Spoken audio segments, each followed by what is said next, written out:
जय हिंद मित्रों। और हम एक बार फिर से आप लोगों के सामने प्रस्तुत हैं एथेंस में शारीरिक शिक्षा विषय पर चर्चा करने के लिए।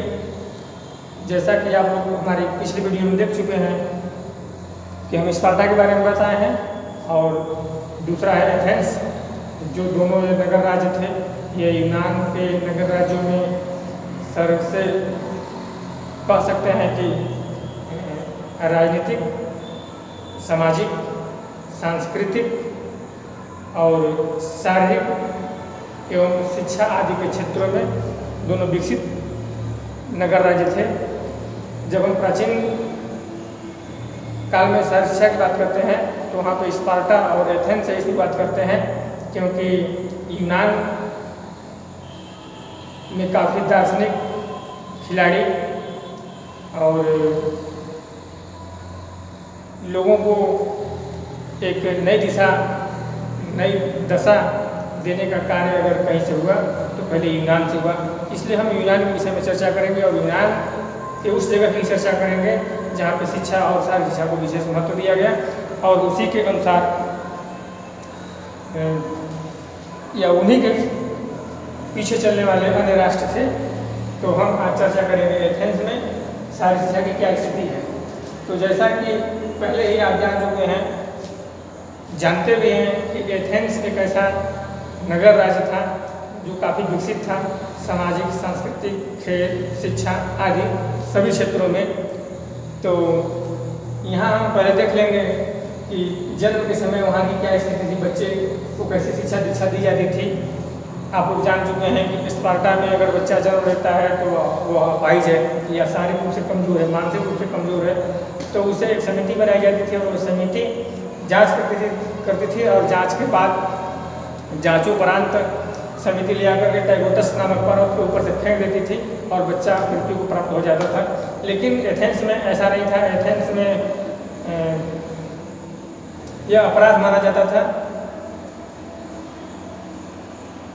और एथेंस में जो बालक जन्म लेता था तो वह चाहे अपाहिज हो, शारीरिक रूप से कमजोर हो या मानसिक रूप से कमजोर हो, वो उसे जीने का अधिकार रहे या जीने का अधिकार न रहे, ऐसा निर्णय बालक के पिता के ऊपर छोड़ दिया जाता था। और बालक का पिता 10 दिन के अंदर निर्णय लेके बताता था, 10 दिन के अंदर वो निर्णय लेता था कि बच्चे को मार दिया जाएगा या बच्चे को पालन पोषण किया जाएगा। फिर उसके बाद अगर बच्चा का पालन पोषण किया जा रहा है और 7 साल का है तो 7 साल की अवस्था में वो अपने परिवार की देखरेख में रहता था। परिवार में जो सदस्य रहते थे, जो श्रेष्ठ सदस्य रहते थे, वही उनकी देखरेख करते थे, या कभी कभार दास भी हुआ करते थे एथेंस में। मतलब वे दास होते थे जिनको एथेंस वासी अपने सीमावर्ती राज्यों से जीत कर अपने अंडर में कर लेते थे, तो ऐसे लोगों को दास बना लेते थे। दासों के ऊपर भी ये जिम्मेदारी थी कि वो बच्चे की देखभाल करे। तो प्रारंभिक शिक्षा दीक्षा उसे घर परिवार में होती थी, परिवार के लोग उनकी देखरेख करते थे और बच्चे को स्वतंत्रता थी। जबकि स्पार्टा में ऐसा नहीं देखने को मिलता, लेकिन एथेंस में बच्चे को स्वतंत्रता थी। वह स्वतंत्र रूप से पतंगे उड़ाना, बच्चों के साथ खेलना, ये सब उसकी शारीरिक क्रियाएँ भी होती रहती थी, उसे कोई रोक टोक नहीं होता था।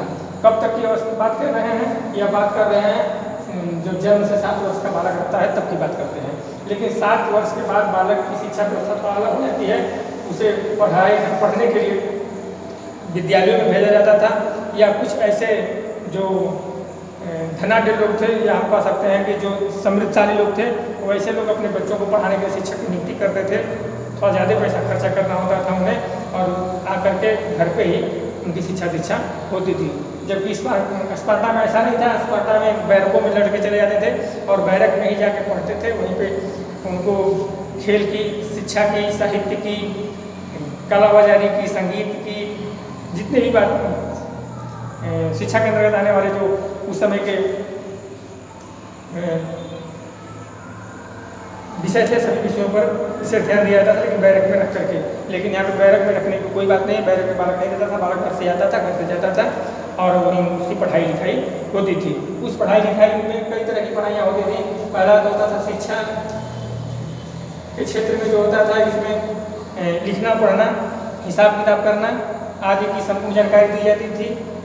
लिखने पढ़ने की कोई विशेष व्यवस्था न होने के कारण उन्हें बताया जाता था, उन्हें याद कराया जाता था और उन्हें मौखिक रूप से समस्त क्रियाओं को कराया जाता था। कभी कभार उन्हें पट्टिकाएँ मिलती थी लिखने के लिए, उन पट्टिकाओं के माध्यम से भी वो लिखने पढ़ने का कार्य करता था। दूसरा होता था संगीत। संगीत के क्षेत्र में भी उन्हें गीत गाना बजाना आदि, बजाना नहीं केवल संगीत के विषय में, संगीत मतलब वही गाना सीखना, नाटक करना, एकांकी करना आदि कलाओं के विषय में बताया जाता था। और तीसरा होता था वादन। वादन माने होता है बजाना, वादन की क्रियाएँ कराई जाती थी। उस वादन की क्रिया से तात्पर्य है कि उसे जो भी कुछ वादक यंत्र हैं उन वादक यंत्रों को बजाना सिखाया जाता था। अगर जिसकी रुचि थी वह वादन के कार्यों में भी संलिप्त होता था, वादन सीखता था। और कुछ लोग संगीत, नाटक, एकांकी आदि सीखते थे। और शिक्षा के क्षेत्र में हिसाब किताब आदि का कार्यक्रम बताया जाता था, दिखाया जाता था, उन्हें साहित्य की बातों को रटाया जाता था। अब आगे देखेंगे हम सैन्य प्रशिक्षण। सैन्य प्रशिक्षण से तात्पर्य है कि सैनिक की शिक्षा देना। जब बालक 7 से 18 साल की अवस्था तक वह पढ़ता था, लगभग 14 साल तक वह पढ़ता रहता था। 14 साल तक वो विद्यालय में आते जाते हुए पढ़ता था। और जो समृद्धशाली लोग होते थे वे अपने बच्चों को अलग से उच्च शिक्षा दिलाते थे या उन्हें अलग से जैसे हम कह सकते हैं कि शिक्षा दिलाने के लिए या उनकी रुचि के अनुसार उन्हें विद्यालयों में भेजते थे। और कुछ ऐसे लोग थे जो 20 साल की अवस्था या 18 साल की अवस्था पार कर जाने के बाद प्रवास में चले जाते थे, दूसरी जगह चले जाते थे अपने व्यवसाय के लिए। कुछ लोग ऐसे होते थे जो उच्च शिक्षा प्राप्त करते थे, तो उच्च शिक्षा प्राप्त करने के लिए वही लोग आगे आते थे जो समृद्धशाली होते थे। तो कुछ लोग प्रवास में चले जाते थे, कुछ लोग व्यवसाय के लिए चले जाते थे और कुछ लोग उच्च शिक्षा ग्रहण करने के लिए अपनी व्यक्तिगत व्यवस्था कर लेते थे। फिर इसके बाद यह है 7 से 14 साल या 15 साल कर सकते हैं। और 16-17 साल की अवस्था में, 18 साल की अवस्था में वो शिक्षा ग्रहण करने के लिए अन्यत्र जाते थे या अपनी व्यवस्था करते थे।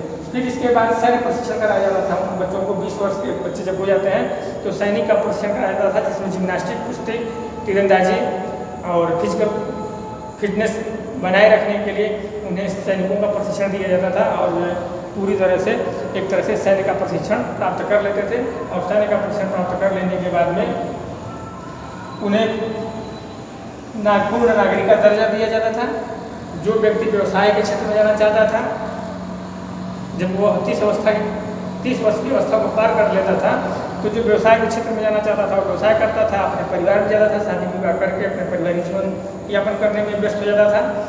और जिसकी आवश्यकता पड़ती थी उसे सरकार के द्वारा बुला लिया जाता था युद्धों के समय में।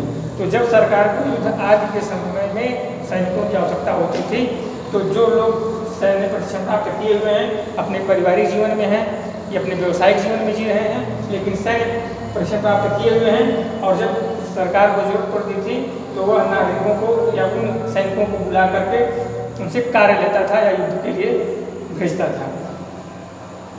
अब इसके आगे हम कह सकते हैं जो पूर्ण नागरिक होते थे व्यवसाय में लग जाते थे, और वह व्यवसाय में या सरकारी नौकरी में या सैन्य प्रशिक्षण करने के बाद में सैनिक में भर्ती हो जाते थे या आवश्यकता पड़ने पर लोगों को बुला लिया जाता था। तो यह प्रक्रिया चलती थी 30 वर्ष से 60 वर्ष के बीच। और जब 60 वर्ष की अवस्था को पार कर लेते थे जो नागरिक वहाँ के, अच्छा ऐसी और छूट गया कि जब पूर्ण नागरिक का दर्जा मिल जाता था 30 वर्ष के बाद, तो वे अपनी संपत्ति को क्रय कर सकते थे, विक्रय कर सकते थे, भूमि को क्रय कर सकते थे, भूमि को बेच सकते थे। इनके लिए कोई वहाँ पे रोक टोक नहीं था। लेकिन 30 वर्ष की अवस्था से पहले ऐसा वह नहीं कर सकते थे, उनके पास ऐसा कोई अधिकार नहीं था। जब वह पूरी तरह से एथेंस के नागरिक बन जाते थे, अर्थात वह 30 वर्ष की अवस्था को पार कर लेते थे, तब वह जाकर के ऐसा कार्य कर सकते थे। और यह कार्य लगातार 60 वर्ष तक करते थे। 60 वर्ष के बाद में जो व्यक्ति राजनीतिक दृष्टिकोण से अपना महत्वाकांक्षी रखता है, महत्वाकांक्षी है, वह वाद विवाद प्रतियोगिताओं में डिबेट में भाग लेता है। और जो चाहता है कि नहीं मैं परिवार के साथ रहूं, परिवार के साथ अपना जीवन यापन करता रहूं, तो परिवार के साथ रहता था। तो या तो वह वाद विवाद प्रतियोगिता में भाग लेता था। वाद विवाद से तात्पर्य है कि वह व्यक्ति जो राजनीतिक दृष्टिकोणों से महत्वाकांक्षी होता था, जो राजनीति में जिसकी रुचि होती थी, वह वाद विवाद प्रतियोगिता या राजनीति की तरफ जाता था। और दूसरा वह व्यक्ति होता था जो अपने परिवार के साथ रह करके अपना जीवन यापन करता था। तो इस तरह से एथेंस और स्पार्टा में अगर हम देखें तो विशेष अंतर नहीं है।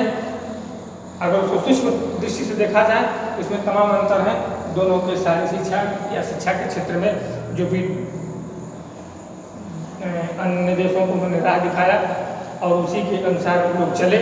और आज भी हम कह सकते हैं कि एथेंस में 2-3 खेल होते हैं जिनके विषय में इनका एक समारोह होता है, जिसे कहते हैं पैन है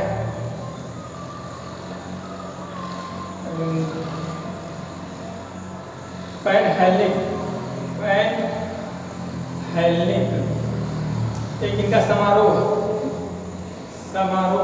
पैन हेलेनिक समारोह जो एथेंस में मनाया जाता था वह वहाँ की विजय का एक तरह से प्रतीक था। जब किसी युद्ध में अगर वो लोग विजय प्राप्त करते थे तो उसी विजय प्राप्त करने के उपलक्ष्य में उनका एक त्यौहार मनाया जाता था जिसको नाम दिया गया पैन हेलेनिक समारोह। इस समारोह का आयोजन करते थे। इसके बाद एथेंस में और कई खेल कराए जाते थे जिसमें है पाइथियन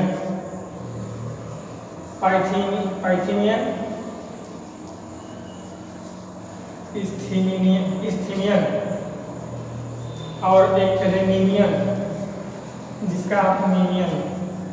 जो पाइथियन वहाँ फिर खेल होता था, इस्थीनियन खेल का आयोजन कराया जाता था जिसमें तमाम प्रकार की विधाओं को शामिल किया गया था।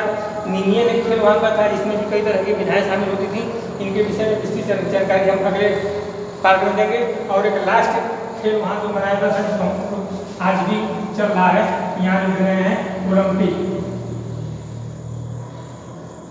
ओलंपिक का खेल, जो मशहूर था। प्राचीन ओलंपिक खेल की जो शुरुआत हुई थी 776 ईस्वी पूर्व में और फिर बाद में आके किसी कारणवश बस बंद हो गई और फिर वह ओलंपिक का खेल, आधुनिक ओलंपिक खेल की शुरुआत 1896 ईस्वी से शुरुआत हुई थी। तो इसके विषय में हम पाइथियन, इस्थीनियन, नीमियन और ओलंपिक के विषय में अगले पार्ट में चर्चा करेंगे। इस पार्ट में बस यहीं तक कि एथेंस में शिक्षा की स्थिति क्या रही है, एथेंस में शिक्षा की स्थिति क्या रही है, एथेंस में सामाजिक जीवन कैसा रहा, वहाँ का सैन्य जीवन कैसा रहा, वहाँ का पारिवारिक जीवन कैसा रहा, एथेंस और स्पार्टा के बारे में जानना अति आवश्यक है। समस्त फिजिकल एजुकेशन से जुड़े हुए जितने भी छात्र छात्राएँ हैं सबके लिए जरूरी है। जय हिंद।